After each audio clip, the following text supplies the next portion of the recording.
Shalom Bapak Ibu terkasih. Shalom Bapak Ibu terkasih. Siapa diberkati Tuhan boleh lambaikan tangan bagi hari ini. Saya percaya Tuhan memberkati kita semua, amin. Selamat Paskah saya ucapkan sekali lagi buat kita semua pagi hari ini. Tuhan Yesus bangkit, amin. Kurang semangat lagi, Tuhan Yesus bangkit, amin. Amin, luar biasa. Pagi hari ini kita akan belajar kebenaran firman Tuhan tentang kuasa kebangkitan di dalam hidup kita. Untuk itu kita sama-sama bangkit berdiri, kita akan membaca firman Tuhan ini bersama-sama, satu ayat saja. Kita akan belajar bersama-sama tentang kuasa kebangkitan di dalam hidup kita.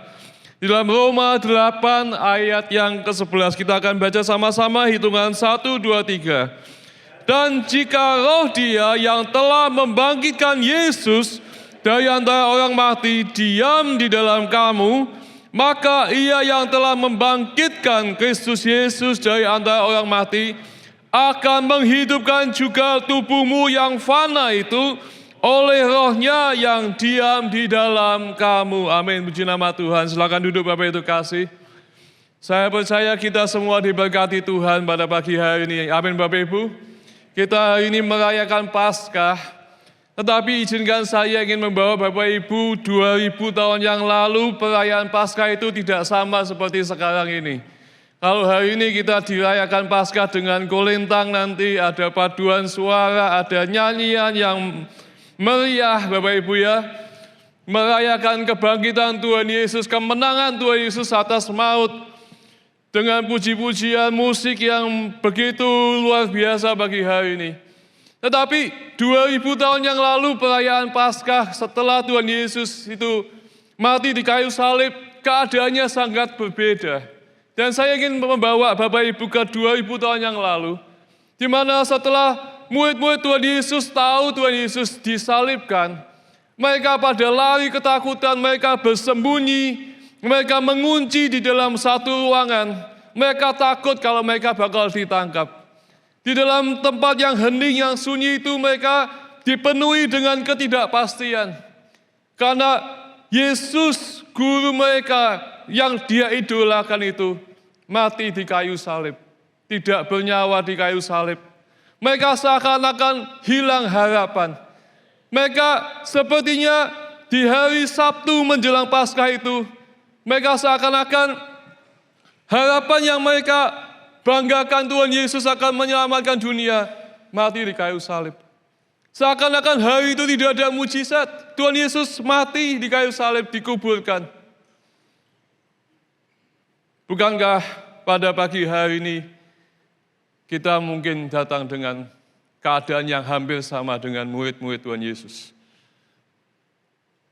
Tidak bisa dipungkiri bahwa kita setiap manusia ini hidup pasti dengan masalah. Benar nggak Bapak Ibu kasih? Kita pasti punya pergumulan masalahnya sendiri-sendiri. Saya juga punya masalah, Bapak Ibu pasti juga punya masalah. Benar Bapak Ibu? Bedanya masalah saya mungkin beda dengan masalah Bapak Ibu sekalian. Mungkin kita datang pagi hari ini dengan ketidakpastian. Mungkin kita datang hari ini dengan doa yang mungkin sepertinya belum terjawab. Seperti murid-murid Yesus mungkin di dalam ruangan itu mereka juga berdoa. Seakan-akan di hari Sabtu itu doanya tidak dijawab. Sepertinya surga diam. Seperti mungkin hari ini kita juga datang dengan harapan yang tidak seperti yang kita inginkan.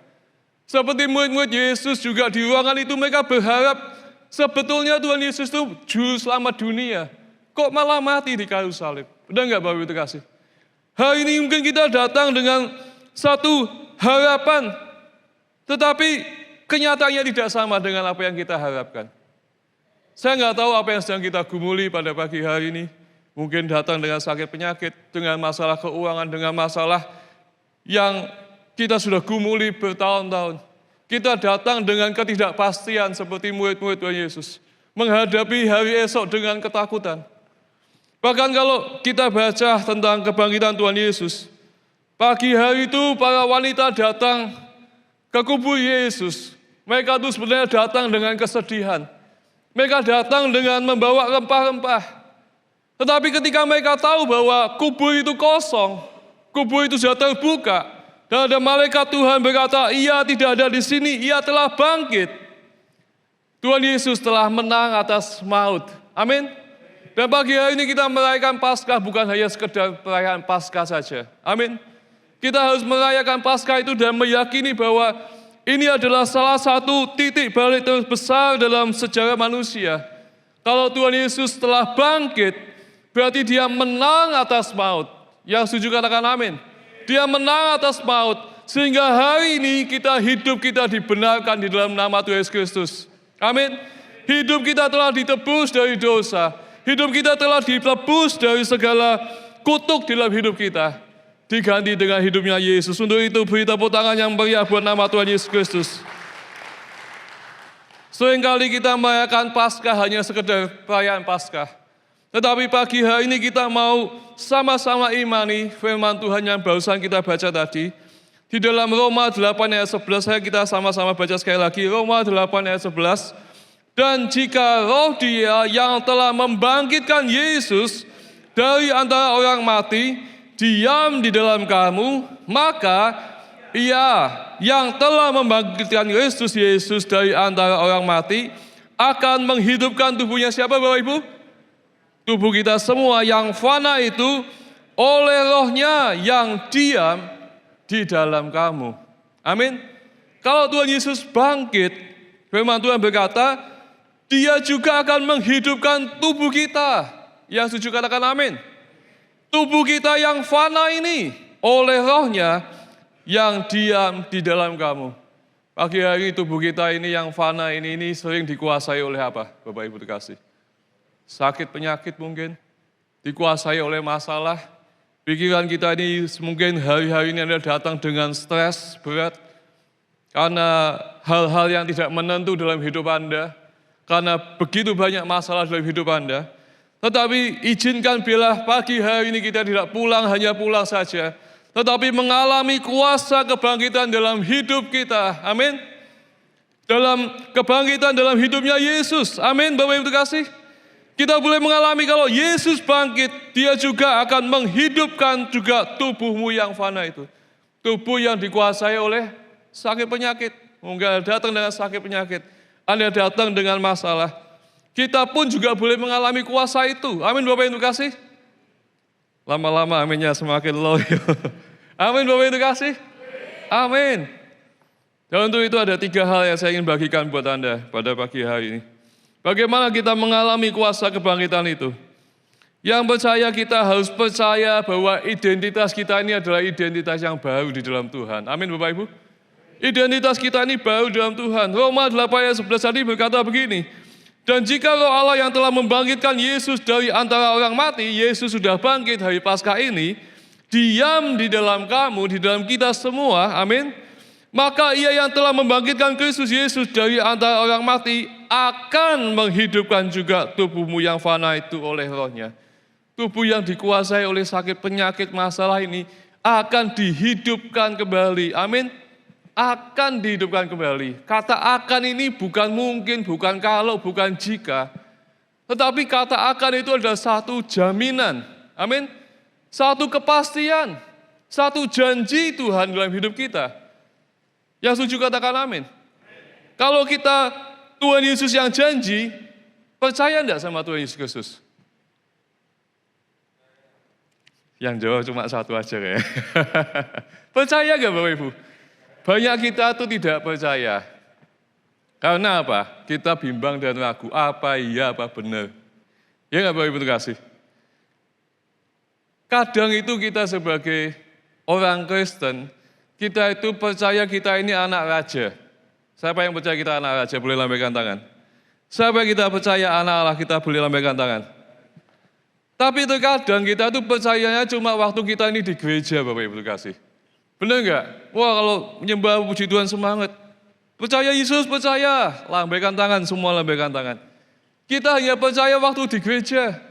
Waktu pulang dari gereja menghadapi hidup sehari-hari, Senin sampai Sabtu, dan kemudian minggu yang sama seterusnya. Kita ini lupa, kalau kita ini statusnya anak Allah, anak raja di atas segala raja. Halo Bapak Ibu yang terkasih. Kita lupa kita ini jadi anaknya siapa, Bu, enggak ngerti saya. Padahal firman Tuhan berkata di dalam 2 Korintus 5:17 berkata begini. Jadi siapa yang ada di dalam Kristus, ia adalah apa Bapak Ibu? Ciptaan baru. Yang lama sudah berlalu, sesungguhnya yang baru sudah datang.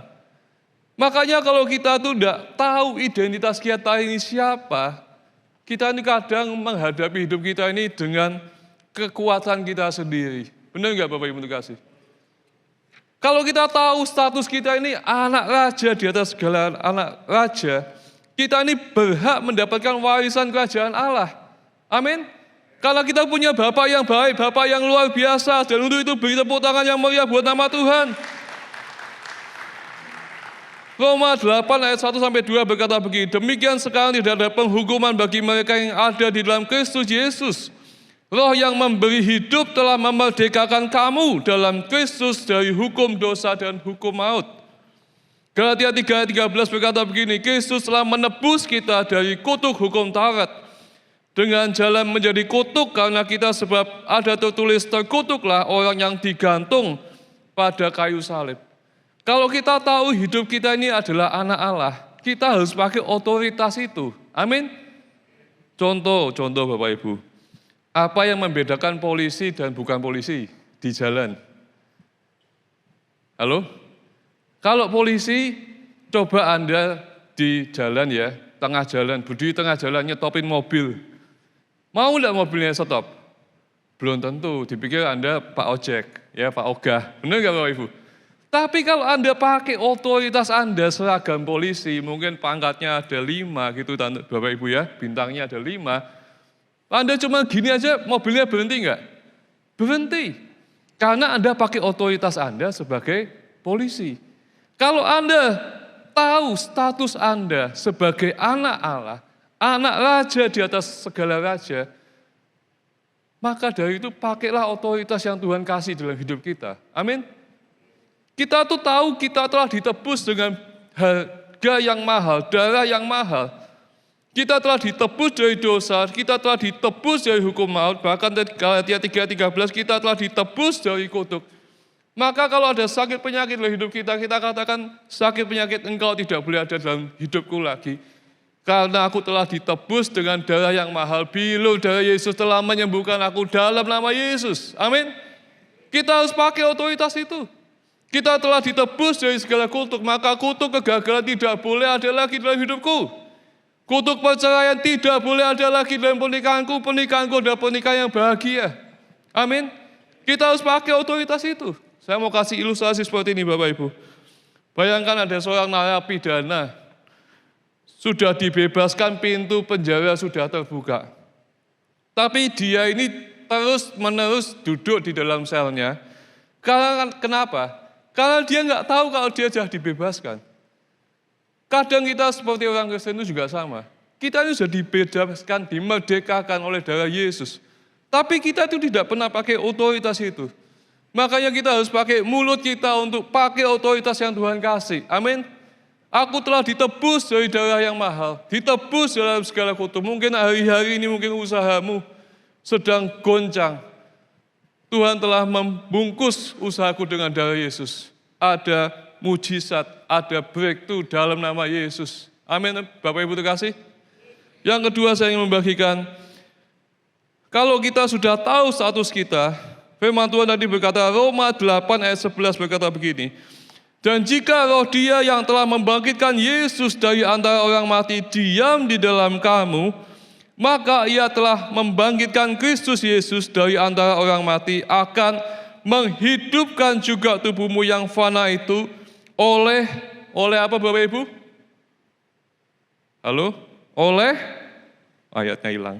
Oleh rohnya yang diam di dalam kamu. Oleh rohnya siapa Bapak Ibu? Roh Kudus yang diam di dalam hidup kita masing-masing.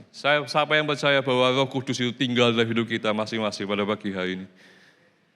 Amin. Kita semua orang yang percaya diberi Roh Kudus dan tinggal dalam hidup kita.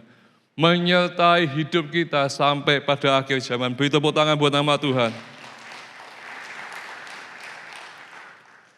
Roh Kudus tinggal dalam hidup kita.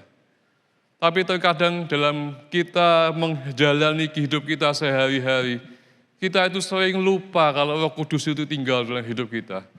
Benar enggak? Kadang ketika kita menghadapi masalah, mengambil keputusan, kita kadang mengesampingkan Roh Kudus. Kita mencoba untuk menjalani dengan kekuatan kita sendiri. Kita mencoba untuk bergumul dengan kekuatan kita sendiri. Kita mencoba untuk menyelesaikan masalah dengan kekuatan kita sendiri. Makanya banyak orang cepat capek, cepat lelah, cepat menyerah, cepat putus asa. Karena nggak tahu bagaimana lagi untuk menyelesaikan masalah. Kadang kita itu lupa kalau Roh Kudus itu ada dalam hidup kita. Makanya kalau hari-hari ini Anda gelisah, Anda tidak tahu, tidak ada damai sejahtera dalam hidup Anda. Karena begitu masalah yang bertubi-tubi. Izinkan Roh Kudus itu menghibur dan menguatkan, memberikan Anda hikmat, memberikan Anda damai sejahtera dalam hidup Anda pada pagi hari ini. Amin. Firman dalam Yohanes 14 ayat 27 berkata, damai sejahtera ku tinggalkan bagimu. Damai sejahtera ku berikan kepadamu. Dan apa yang kuberikan tidak seperti yang diberikan oleh dunia. Kepadamu jangan gelisah dan jangan gentar hatimu. Roh Kudus ada dalam hidup kita. Mungkin masalah tetap ada. Pergumulan masih ada, tapi kita tidak gelisah. Kita tidak gentar. Karena ada kekuatan dari Tuhan di dalam hidup kita. Dalam menghadapi masalah, pergumulan. Bersama Tuhan kita pasti melakukan perkara yang besar. Beri tepuk tangan buat nama Tuhan yang luar biasa. Bersama Tuhan kita bisa menjalani, meskipun diizinkan melalui lembah-lembah kekelaman. Percaya bahwa pada akhirnya ada satu kesaksian yang luar biasa yang kita bisa berikan buat nama Tuhan. Amin. Hari-hari ini mungkin kita sedang menghadapi masalah keuangan. Setiap kita punya pergumulan sendiri-sendiri. Tapi terkadang masalahnya itu bukan cuma uang Bapak Ibu. Pikiran. Benar enggak Bapak Ibu? Pikiran, karena kita mulai ngitung, kita mulai berpikir gimana mencukupkan semua ini. Seperti kisah 5 roti dan 2 ekor ikan. Murid-murid Tuhan Yesus itu pintar-pintar. Dihitung-hitung, bagaimana ini bisa mencukupkan semua ini. Uang enggak cukup. Kadang itu pikiran Bapak Ibu. Ketidakpastian apa aku bisa mencukupkan kebutuhanku, bayar utang. Ya, Bapak Ibu terkasih. Tapi kalau kita punya Roh Kudus dalam hidup kita dan kita izinkan Roh Kudus itu bekerja, kadang kita tuh juga cuma mikir tentang uang.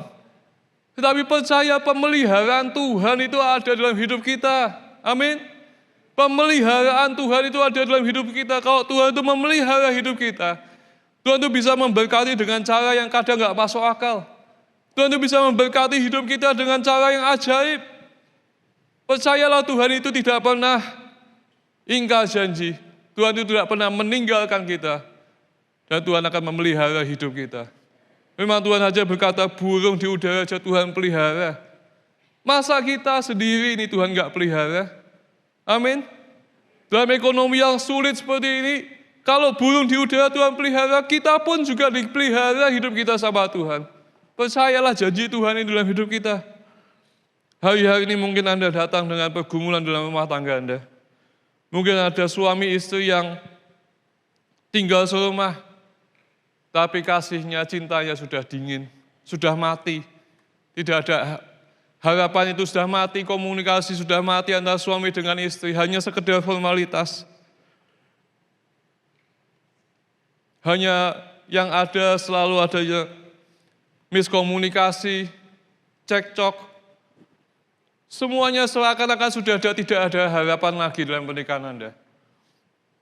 Tapi izinkanlah Roh Kudus itu menjamah pernikahan Anda pada pagi hari ini. Amin. Firman Tuhan berkata dalam Yesaya 37 ayat 5 berkata begini. Beginilah firman Tuhan Allah kepada tulang-tulang ini. Aku memberi nafas hidup di dalammu supaya kamu hidup kembali. Kalau kita tahu identitas kita, otoritas yang Tuhan berikan, perkatakan kepada pernikahanmu bahwa Tuhan Yesus memberikan nafas hidup kembali kepada apa yang mungkin sudah ada tidak harapan dalam pernikahan. Dihidupkan kembali dalam nama Yesus. Amin. Saya beberapa waktu yang lalu melayani satu pasangan yang sudah punya anak. Mereka cekcok, mereka ribut. Dari keluarga yang wanita ini ingin agar mereka bercerai. Wah, ribut terus Bapak Ibu, sampai saya bilang sama suaminya, udahlah kamu, ya mungkin kalau ada kesalahan di masa lalu kamu datang ke ibunya, terus mau kamu dilempar sandal ya terserah, yang penting kamu datang minta maaf sebagai laki-laki, biar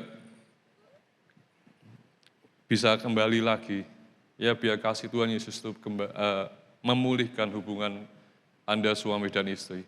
Tapi tambah ribut dan keluarga wanita ini tidak terima.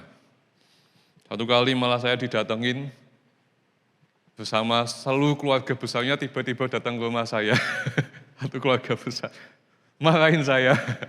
Wah, luar biasa. Dan lucunya, bawa mobil, lampunya tuh lupa dimatiin Bapak Ibu. Habis marah-marah, pulang mobilnya mogok. Mau nggak mau saya bantu dorong mobilnya. Dorong berapa kali tetap tidak jalannya semua, tapi pulang aja, saya mogok. Kita berdoa semuanya jadi baik kembali. Tetapi akhirnya mereka ngotot dan keluarga ini bercerai. Saya sedih, saya menyayangkan itu. Bahkan sang suami ini sempat, ya dia kehilangan harapan, dia kayak putus asa gitu. Sampai dia mau kabur, mau lari, pokoknya saya mau menghilang Pak. Saya bilang, kamu nggak boleh seperti itu. Gimana pun kamu statusnya masih punya anak, kamu harus jadi figur ayah yang baik. Meskipun status kamu sudah cerai. Tapi lihat, apa yang mungkin mati, tidak ada harapan Bapak Ibu bagi pernikahan. Semuanya sudah mati, tidak ada lagi kasih, semuanya sudah dingin, sudah bercerai. Tuhan itu bisa memulihkan kembali dan hari ini saya bisa menyaksikan kembali keluarga ini dipulihkan. Bahkan suami istri ini bisa sama-sama melayani Tuhan. Bukankah itu pekerjaan Roh Kudus yang luar biasa di dalam hidup kita Bapak Ibu terkasih. Yang setuju boleh beri tepuk tangan buat nama Tuhan. Apa yang mungkin mustahil buat manusia, apa yang mungkin tidak mungkin buat manusia, apa yang mungkin itu dianggap sudah mati, sudah tidak mungkin sama sekali. Tuhan Yesus itu bisa memberkati, memulihkan keluarga yang porak-poranda, keluarga yang sudah hancur. Dan hari ini pun Roh Kudus sanggup membangkitkan hidup kita yang fana. Amin. Kuasa kebangkitan itu ada. Di depan kita ada perjamuan kudus. Sebentar lagi kita akan melakukan perjamuan kudus. Saya mengundang pemusik untuk maju ke depan. Sebelum kita melakukan perjamuan kudus ini, saya ingin membagikan poin yang ketiga. Yaitu, perjamuan kudus ini adalah momen pribadi kita dengan Tuhan. Dan jangan lewatkan perjamuan kudus ini hanya sekedar makan dan minum tubuh dan darah Yesus. Tetapi apapun yang sedang Anda gumuli pada pagi hari ini, mungkin sakit penyakit, mungkin masalah dalam keuangan, masalah dalam rumah tangga, mungkin Anda gelisah hari-hari ini, takut seperti murid-murid Tuhan Yesus. Setelah Tuhan Yesus mati, mereka dipenuhi dengan kegelisahan, ketakutan, ketidakpastian. Pagi hari ini, biarlah kita boleh melakukan perjamuan kudus ini dengan mengingat kembali. Ini bukan sekedar roti dan anggur, tetapi kematian Tuhan Yesus di kayu salib. Dia membayar dosa kita, pelanggaran kita, masa lalu kita, kutuk di dalam hidup kita dengan darahnya yang mahal.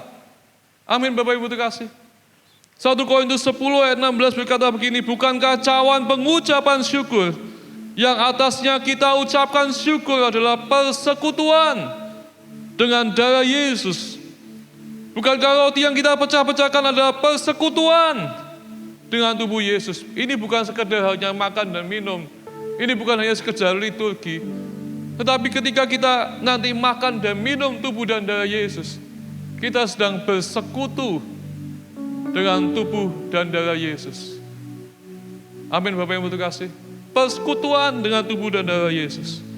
Lukas 22 ayat 19 berkata, lalu ia mengambil roti, mengucap syukur, memecah-mecahkannya dan memberikan kepada mereka, katanya, inilah tubuhku yang diserahkan bagi siapa?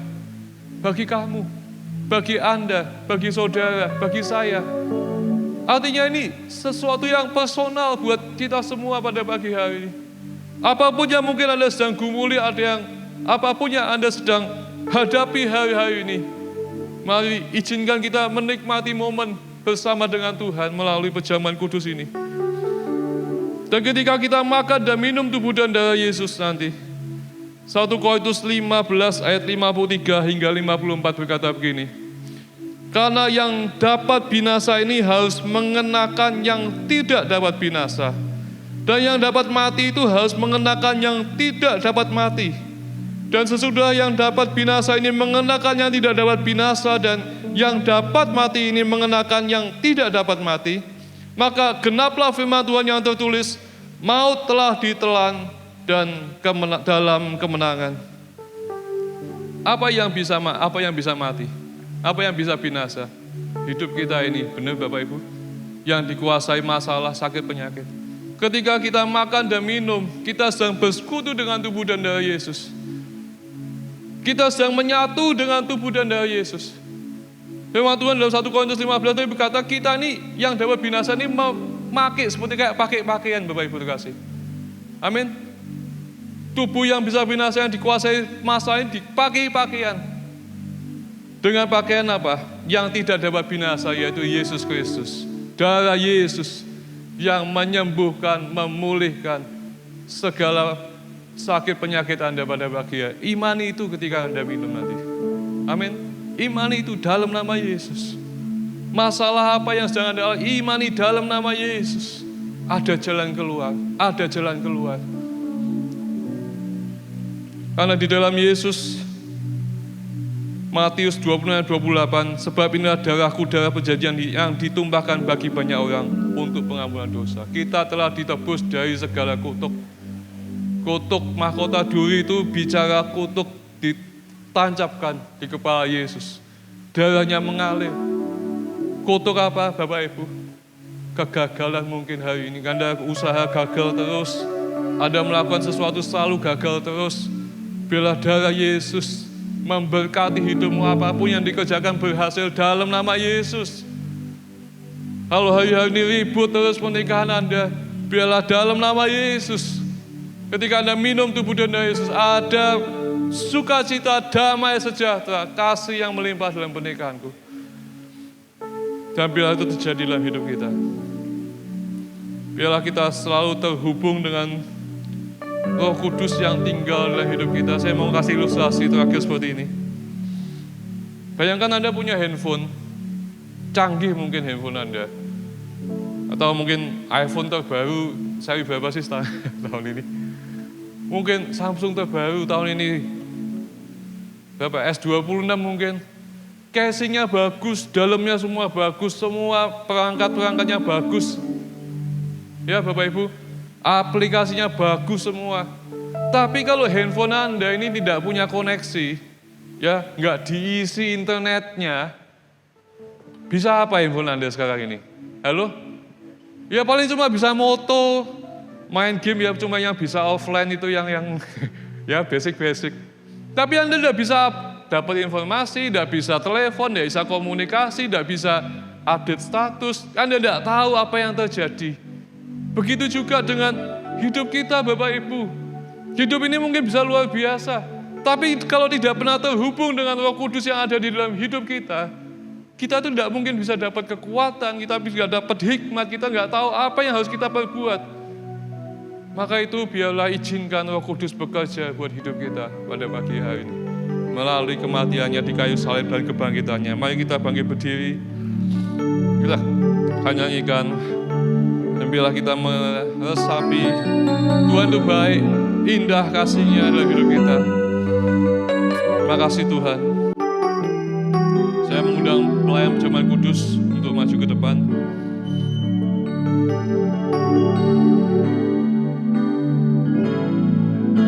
Tuhan, sungguh ku bersyukur Kau menyertai hidupku selama ini.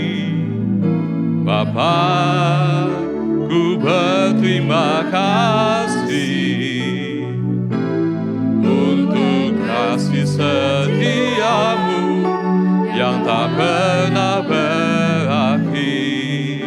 Bapak Ibu terkasih, sebelum kita melakukan perjamuan kudus, mari kita sebelumnya berdoa terlebih dahulu.